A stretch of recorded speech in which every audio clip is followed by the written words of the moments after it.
ජිනදාස කියන්නේ ඌරු මසට මහා පෙරේත හාදේ. ඒ වගේම මිනිහා හොඳ බේබද්දේ.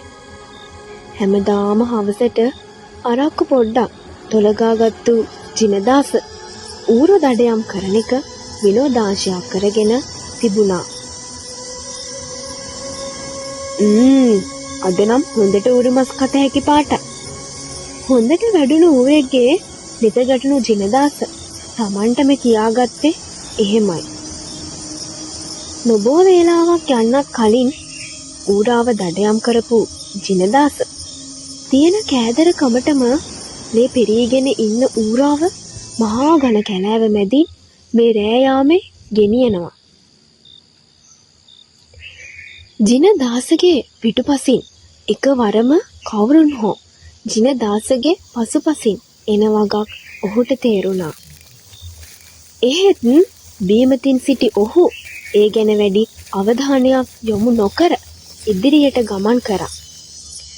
ඒ යන අතරතුර ඔහුගේ ඉදිරියේ කළු බල්ලෙක් හිඳින අතර ජිනදාස ඌව කෙතරම් එළවීමට වෑයම් කරා.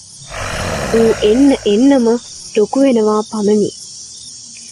මේන් භීතියටපත් ජිනදාස අතේ තිබූ ඌරත් බිම දමා දිව ගිය අතර ඔහුට යෑමට හැකි වූයේ කෙටි දුරක් පමණි. ඔහු ඉදිරියේ තිබූ දෙයින් ඔහුගේ මුළු ගතම වෙවුලා ගිය අතර ක්ලාන්ත වූ ඔහු පියවි සිහියට පැමිණෙන විට සිටියේ බෙද ගෙදරය. බෙද මහත්තයා, ඈ ජිනදාසයෝ, ඊයේ උඹට මොකද වුනේ? ගමේ ඉන්න පියදාසයි ගුණපාලයි තමයි උඹ කැලෑවේ සිහි නැතේ වැටිලා ඉද්දි එක්කරන් ආවේ.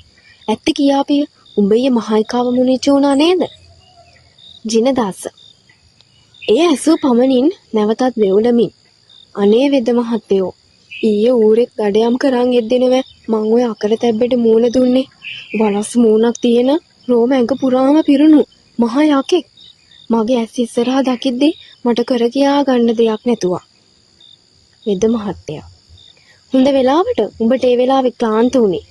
නැත්තම් උඹ ජීවත් වෙන්න නෙමෙයි. මහරෑ පෙරේතකමට ඌරෝ දඩයම් කරනවට උඹටත් හොඳ පාඩක්. මං නූලක් ගැට ගහන්න. වරදුනක් යනකම් මස් මාළු නොකා පරිස්සම් වෙන්න. එතනින් පසු ජිනදාස නැවත ඌරන් දඩයම් කිරීම සඳහාවත් මොනම හේතුවක් සඳහාවත් නැවත කැලේට ගියේ නැත.